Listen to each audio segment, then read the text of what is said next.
Bwana ni mwema na wakati wote. Natumaini nimeona mabadiliko kidogo katika sabato ya leo. Ni sabato nzuri ambayo tumehudumiwa na vijana wetu wa kanisa la Mpirani. Kwa wale ambao asubuhi mlikosa shule ya sabato, poleni sana, mlipata na vitu vizuri. Tulipata masomo mazuri ya utume, ukuziaji, tulibarikiwa. Na kwa nyinyi ambao mlichelewa, jitahidini siku nyingine kuwahi ili msije mnapitwa na mambo mazuri. Na wakati huu ni wakati mwingine wa ibada kuu, na wanaohudumu tena ni vijana wenu hawa wa kanisa la Mpirani. Wamejipanga kweli kweli kwa ajili ya kumtumikia Mungu. Hatulali na hatupoi, tupo kazini kwa ajili ya kazi ya utume.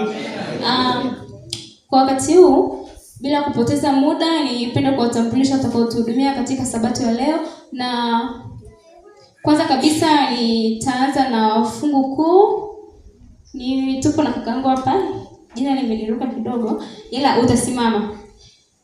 Na wa pili tuko na shemasi wetu, anaitwa Nipeli Matayo. Usikae, unasimama. Na yule wa fungu kuu, dada Amina Sengasu, utasimama. Na pia tunaye dada yetu Mary Samson kwa ajili ya kutuimbisha, kiongozi wa nyimbo, atasimama. Lakini pia tumepatana na kaka yetu Nasri Mjema ambaye ndiye atakuwa mtume mkuu katika sabato ya leo, lakini pia naye atasimama.